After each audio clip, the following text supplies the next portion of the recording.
Karibisha mhubiri wetu. Karibu.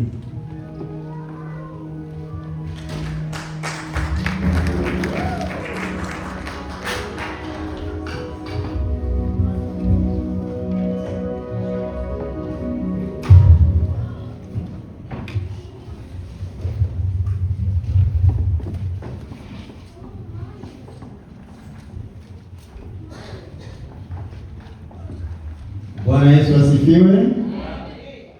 Jambo kanisa. Kwa wageni naweza kujitambulisha kwa majina na itwa kutoka Mwanusisi Peter, na katika huduma mimi mmoja wa wachungaji. Bwana Yesu asifiwe. Na shukuru Mungu kupata nafasi hii mchana wa leo kwa ibada ya kushukuru Mungu kwa yote ambaye ametutendea kwa mwaka mzima. Kichwa cha somo chetu kama ilivyo mchana wa leo ni kushukuru Mungu. Ibada ya leo ni kushukuru Mungu. Kwa hiyo kwa dakika ambazo tumepewa, natamani tujifunze kuhusu neno kushukuru, kusifu na kuabudu Bwana aliyetuumba. Kushukuru, kusifu na kuabudu Bwana Mungu aliyetuumba. Ni maneno matatu ambayo yanafanana, lakini yanakuwa na tofauti kidogo, na yote ni kwa ajili ya utukufu wa Mungu. Na la mwisho itakuwa unamshukuru au unamwabudu wapi na wakati gani? Wakati gani wa kumwabudu na wakati gani wa kumshukuru, na ni wapi hilo tendo linafanyika? Lengo la somo ni kuhimiza watu, tunahimizana.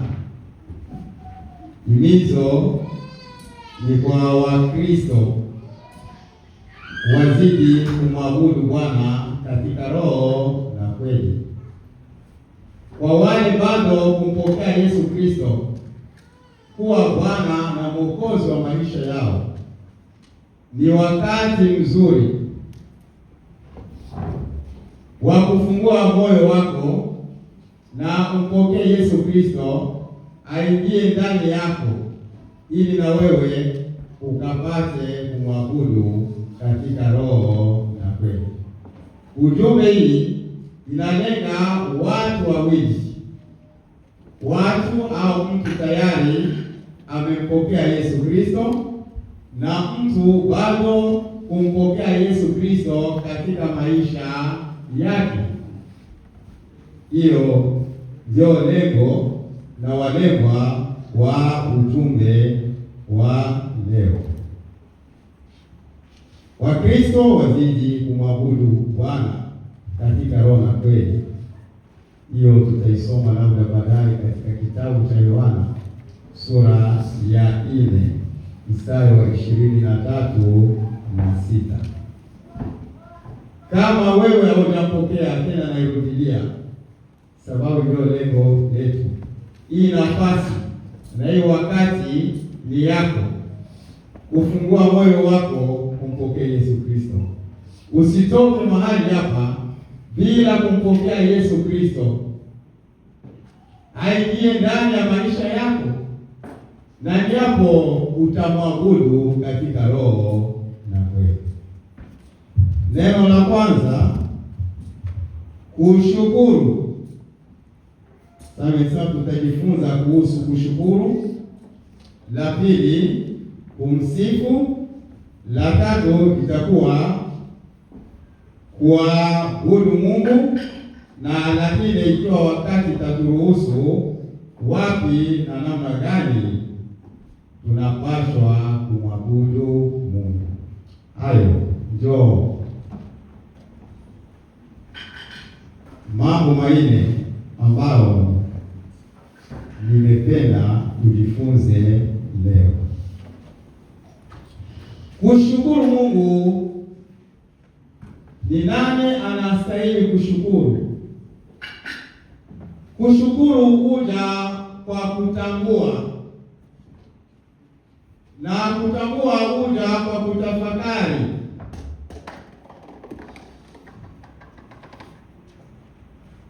Atamshukuru Mungu yule ambaye anatambua kazi ya Mungu katika maisha yake. Tunashukuru Mungu kwa matendo yake makuu anayotufanyia. Unamshukuru Mungu kwa matendo ya wema wake. Unamshukuru Mungu kwa matendo ya fadhili zake. Unamshukuru Mungu kwa matendo ya huruma wake, kama tulivyosomewa katika kitabu cha Maombolezo 3:22-23-24. Ni kwa huruma zake Bwana hatujaangamia, sababu rehema zake anazifanya upya siku kwa siku. Lakini ni wachache wanatambua hiyo, na wanaotambua hiyo wana nafasi nzuri kabisa na wakati mzuri wa kumshukuru Mungu. Wanaelewa, atamshukuru Mungu yule anayeelewa yale matendo makubwa Mungu anayemfanyia. Kuna wakoma 10 ambao Yesu Kristo aliwaponya, lakini ni mmoja tu alitambua ya kwamba Yesu amemtenda mema na akarudi akaja kushukuru. 9 wengine wote walienda zao, walichukulia kwa urahisi. Kuna vitu, kuna mambo, kuna matendo makubwa ambayo Mungu anafanya katika maisha yetu na tunaichukulia kwa urahisi.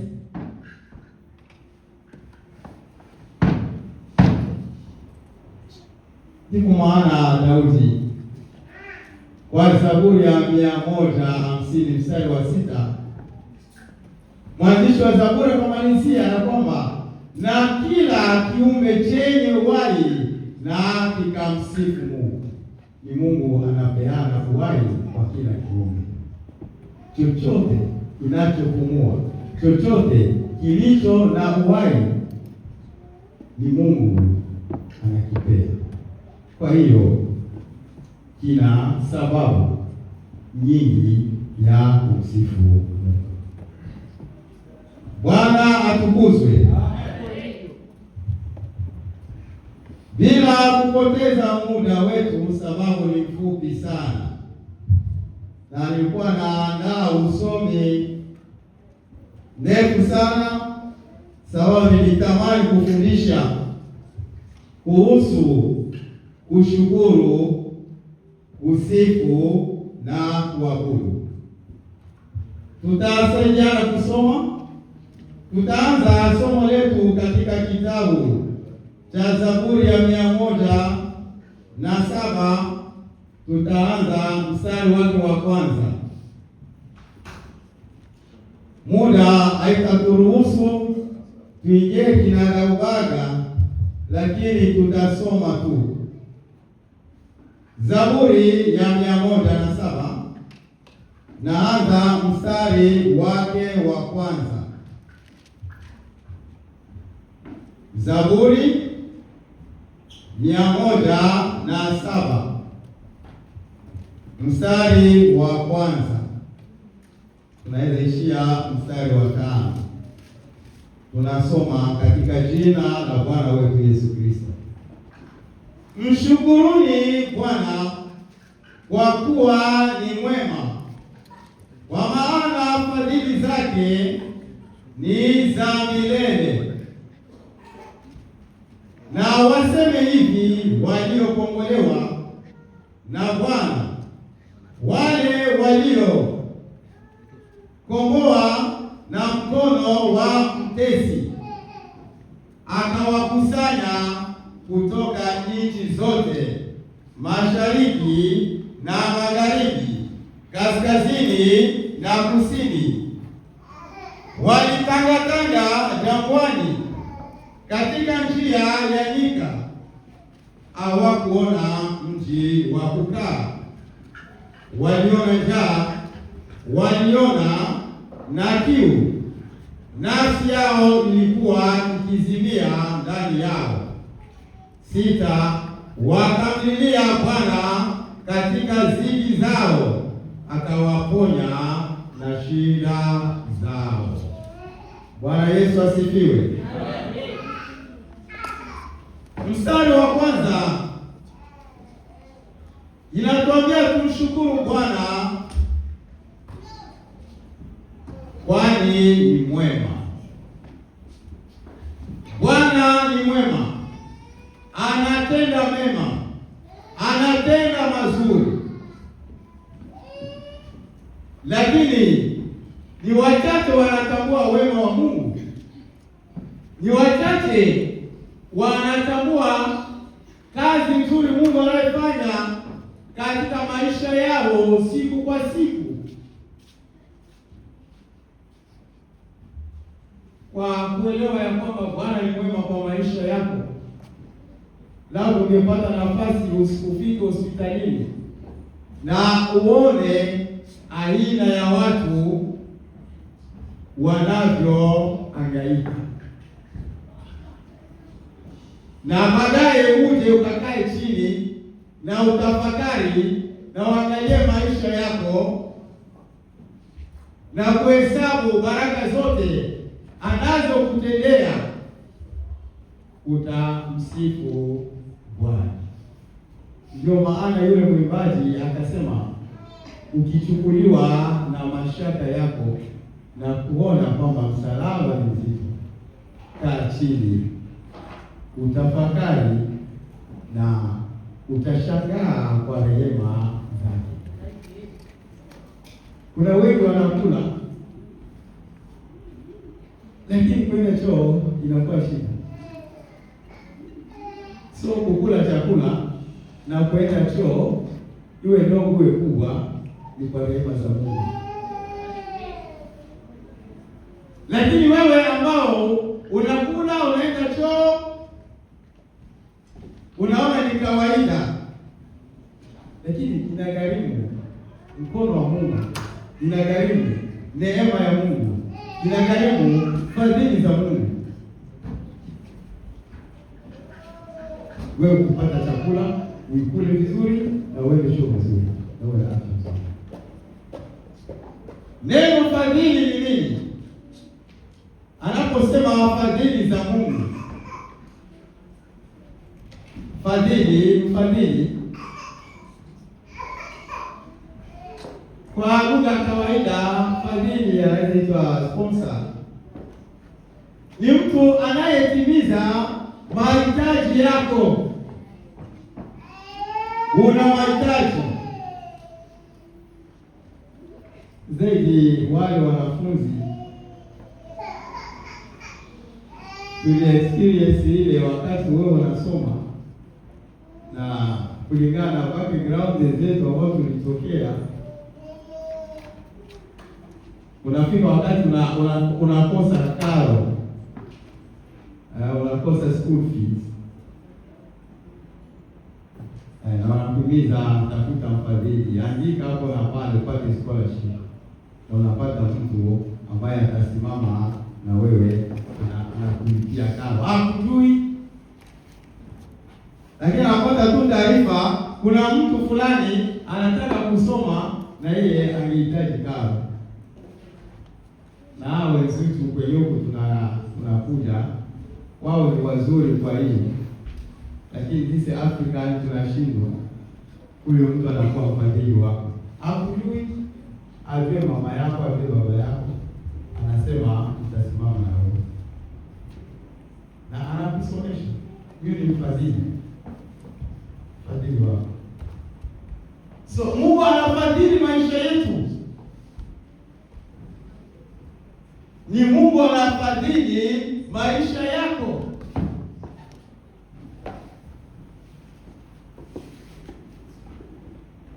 Anakupa hewa, ananyesha mvua, analeta jua. Hiyo yote ni ufadhili wa Mungu ambayo wanadamu wengi hawatambue, na wengine wanasema hakuna Mungu. Wajinga ambao hawana akili wanasema hakuna Mungu, anashindwa kutambua ufadhili wa Mungu katika maisha yako. Unaishi ni kwa ufadhili wa Mungu. Anafadhili nini? Anafadhili hewa, anafadhili afya, anakupea nguvu, anakupea akili, anakupea mawazo, anakupea hisia. Na Daudi akifahamu hiyo kwa Zaburi ya 25 akasema, nitakuinulia nafsi yangu. Wewe nafsi yako, akili yako unainulia nani? Anaposema nitakuinulia nafsi yangu, anataka kumwambia Mungu achukue kontroli ya maisha yake, ya mawazo yake. Ningetamani nafsi yako leo umwinulie Bwana, itawale, haikontrol, achukue usukani wa mawazo yako, wa hisia zako.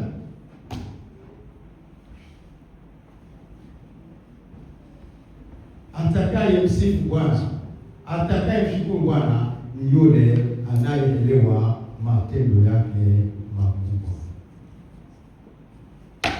anayeona kazi ya Bwana katika maisha yake, anakuja anamshukuru. Muda wetu ni fupi, unaweza soma vile vile Zaburi ya 105. Nitasoma labda sitaingia kinagaubaga. Ni zaburi ambazo zinatuelekeza kumshukuru Bwana. Zaburi ya 105 mstari wa kwanza inasema hivi: haleluya, mshukuruni Bwana, liitieni jina lake, wajulisheni watu matendo yake, mwimbieni kwa zaburi, zitafakarini ajabu zake zote, jisifuni kwa jina lake takatifu, na ufurahi moyo wao wamtafutao Bwana. Mtakeni Bwana na nguvu zake. Umtake Bwana na nguvu zake. Tamani Bwana na nguvu zake. Yeye anaprovide nguvu, na ukimtaka ataprovide nguvu zaidi na zaidi katika maisha yako. Utafuteni uso wake siku zote. Hapo inajibu swali la mwisho. Unamwabudu Mungu, unamsifu wapi? Unastahili kumsifu siku zote. Hapana Sunday tu. Kila siku iwe siku ya kumsifu Bwana. Unapolala, unapoamka, msifu Bwana. Na wanyama wa ndege wanajua hiyo. Inapofika saa 10, saa 11, unasikia wandege wanaanza kumsifu Bwana. Wanatambua ukuu wa Mungu, wanatambua kwamba ni Bwana anawapea pumzi. Hawaanza kuruka wakati tu kwa miti na nani, unasikia wandege wanaanza kumsifu Bwana kwa lugha yao. Wewe asubuhi unapoamka unafanya nini? Unaamka tu au hata dakika 2 akwambia Bwana asante sababu umeniamsha. hapana kuanza mchana wako bila kumsifu Bwana, sababu kulala na kuamka inagharimu mkono wake. Hali nasema ni sita. Zikumbukeni ajabu zake alizozifanya, miujiza yake na hukumu za kinywa chake. Ni wale wanakumbuka. Mungu anawatendea wengine wanasahau. Ndio maana kanisa ikaona ni vyema tuweke mchana wa leo, tukumbuke, tutafakari yale Mungu ametendea. Utamshukuru Mungu kwa nini? Kwa mambo gani? Hatuna wakati wa kusoma sana, lakini katika kitabu cha Wakorintho Wathesalonike wa 5:18 inasema tushukuru Bwana katika kila jambo, sababu hiyo ni mapenzi. So hakuna mtu anayeweza kukosa shukurani katika kila hali unayoyapitia. Shukuru Bwana sababu anakuona. Iwe mazito, iwe mambo ambayo yanakufurahisha, iwe mambo ambayo inaleta uchungu kwako, maandiko yanatimiza kumshukuru, sababu katika yote yuko pamoja na wewe na anakuona na anakujua, na kila ambayo tunapitia yeye ana uwezo wa kutengeneza njia ili upate kutoka. Kwa hiyo kinachohitajika ni kumshukuru Mungu. Atamshukuru Mungu ni yule ambaye anakumbuka, anafahamu, anaelewa kazi ya Mungu, matendo ya Mungu katika maisha yake. Na unaposhukuru unaonyesha ya kwamba unamtegemea Mungu. Kile ambacho hajafanya leo katika maisha yako, unatumaini ya kwamba atalifanya kesho. Ile maombolezo ambao mama yetu ametusomea, ukipanda hapo juu inasema ninayakumbuka mateso yangu, lakini nalikumbuka neno hili, ni kwa huruma zako na rehema zako hatujaangamia. Kukumbuka kunaleta matumaini. Wanakumbuka neno la Mungu na ahadi za Mungu wanakuwa na matumaini, hawakati tumaini, wanajipa moyo, wanaendelea, wanasonga. Watamshukuru Mungu wale wanaokumbuka, wale wanaotafakari na kuona Mungu ni mwema. Kumsifu, jambo la pili, kumsifu Bwana, kumsifu Mungu kunamaanisha nini? Kumsifu, tunaposema tumsifu Mungu, tunatambua uzuri wa Mungu, tunatambua vile alivyo, vile alivyo mwema. Unamsifu kwa tabia zake, unamtapa sababu anakulinda.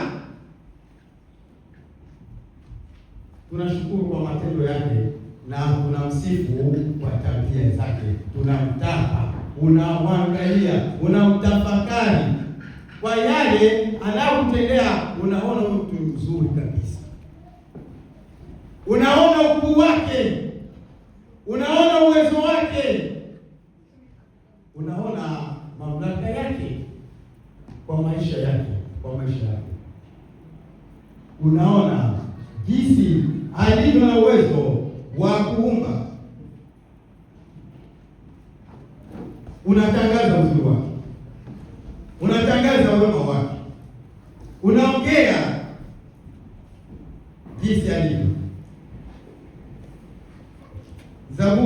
ya 100 na Zaburi ya 100.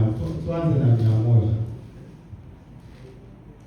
Mfanyieni Bwana shangwe duniani yote, mtumikieni Bwana kwa furaha, njoni mbele zake kwa kuimba, jueni kwamba Bwana ndiye Mungu. Unatangaza yeye ndiye Mungu, unaziona kazi zake, unazitafakari, unatafakari uumbaji wake.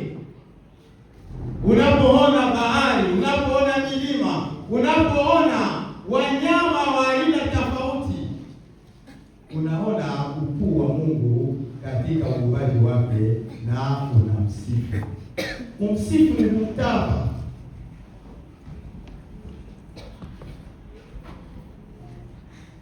Unaonyesha jinsi alivyo mrembo, unamtapa jinsi alivyo kwa ukuu wake, kwa uwezo wake, kwa urembo wake, kwa wema wake, unamsifu Mungu. Hiyo ni kusifu. Zaburi ya 100 inasema nini? Tumeisoma tayari. 101 nasema, rehema na hukumu nitaziimba, Bwana, nitakuimbia zaburi, nitaiangalia njia ya unyofu, utakuja kwangu. Bwana Yesu asifiwe. Yule anayetambua rehema za Mungu, neema ya Mungu, anachukua maamuzi ya kutembea katika unyofu, sababu Mungu ni wa Mungu. Anaamua kuachana na mabaya, anaamua kuachana na maovu, na anatamani kuwa na Bwana, na anasema utakuja lini? Anangojea kuja kwake Bwana, sababu ametambua kazi yake na ameona uzuri wake na anatamani kukaa pamoja na Bwana.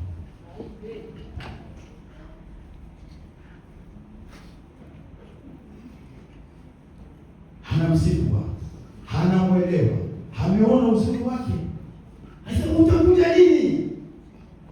Na kutamani uje haraka, sababu hameelewa, hameona uzuri wake, hameona kazi yake katika maisha yake, anamsifu. Ni sawa vile kwa maisha ya kawaida, sorry, watu wanapoanza kuchumbiana na nani, umechumbia msichana na nani, utakuja lini? Anaanza kumtapa hivi na hivi. Mungu anataka tutambue uzuri wake, na tunapotambua uzuri wake utaanza kungojea Bwana, unakuja lini Bwana, na kusubiri uje haraka. Wale wanaotambua uzuri wa Bwana wana hamu ya kumuona, wana hamu ya kuja kwake, wapate kumlaki, wakae na yeye milele na milele. Bwana tusaidie sana. Muda wetu umesonga kuabudu Bwana. Moyo unaojaa shukrani, moyo unaotambua uzuri wa Bwana unaamua kumwabudu, sababu amejua, ameelewa, na anaamua sasa nitamwabudu. Kuabudu ni nini?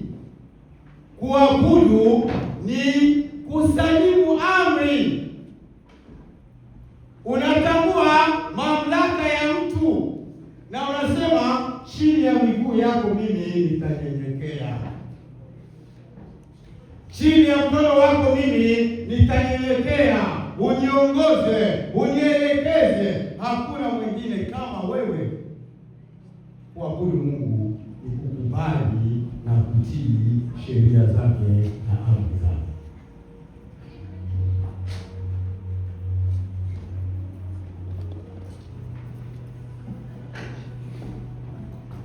Kuabudu Mungu ni kukubali hakutawale,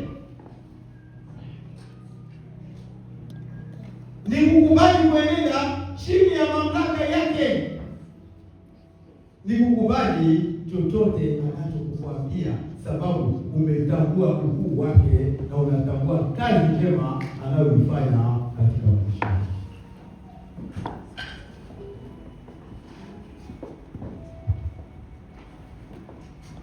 Zaburi ya 104. Ee nafsi yangu umhimidi Bwana, wewe Bwana Mungu wangu umejifanya mkuu sana, umejivika heshima na adhama, umejivika nuru kama vazi. Unapotambua kazi ya Mungu, unapotambua uzuri wake, unaambia nafsi yako umwabudu Bwana, na vyote vilimo ndani yako vinyenyekee kwa mamlaka yake, kwa uwezo wake, kwa nguvu zake, apate kujitawala na apate kujitumia. Umwabudu Bwana ni kuwa tayari kutumiwa na yeye jinsi anavyotaka, sababu unatambua ukuu wake na uzuri wake. Tunaabudu Mungu namna gani na wapi? Muda wetu umeyoyoma na nitaenda kumalizia hapa. Yohana 4:23-24. Yohana 4, kitabu cha Yohana ambacho kinazungumza upendo wa Mungu. Yohana 4, Yohana sura ya 4. Injili ya Yohana mstari wa 23 inasema hivi: lakini saa inakuja, nayo saa ipo, ambao waabudu halisi watamwabudu Baba katika roho na kweli. Tunamwabudu Baba katika roho na kweli. Unastahili kumwabudu Bwana katika roho na kweli, na ili umwabudu katika roho na kweli, ni vyema ufungue moyo wako, aingie ndani yako, akutawale. Ufunuo 3:20 nasema nini? Tazama nasimama kwenye mlango napiga hodi, mtu akifungua moyo wake, nitaingia, nitakula na yeye, nitakaa na yeye. Bwana anataka ufungue moyo wako, haingie ndani yako, akuongoze, akuelekeze na upate kumwabudu katika roho na hiyo kunaleta mapinduzi. Unapomwabudu Bwana katika roho na kweli, yeye anakutafuta sasa. Sasa imekuja ndo Bwana anatafuta wale wanaomwabudu kihalisi katika roho na kweli. Unapoanza kumwabudu Bwana katika roho na kweli, macho yake yatakuwa juu yako, anakuangalia, anakutafuta sasa wewe. Anahimiza kwanza, niite nami nitawaitikia, munitafute nami mtanipata. Na unapompata na kuanza kumuabudu katika roho na kweli, yeye anaanza kukutafuta mahali popote huko, anakuangalia, ameenda wapi, ametembea na Mungu. Ombi langu na agizo langu ni kwamba hii iwe mwaka yetu ya kumwabudu Bwana katika roho na kweli, sababu yeye ni kweli. Bwana anatamani tumwabudu katika roho na kweli. Bwana atakuja kutafuta wale wanaomwabudu katika roho na kweli. Wale watakuja kuchukua, wale watakuja kumtafuta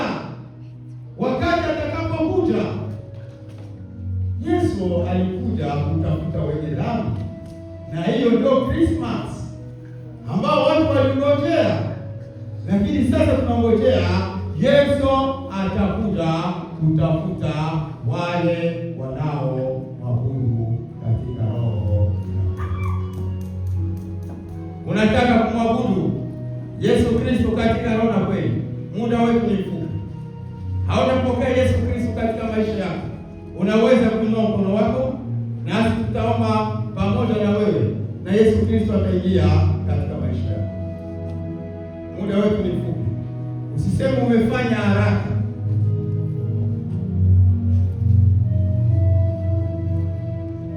Basi inamisha kichwa chako na tuombe.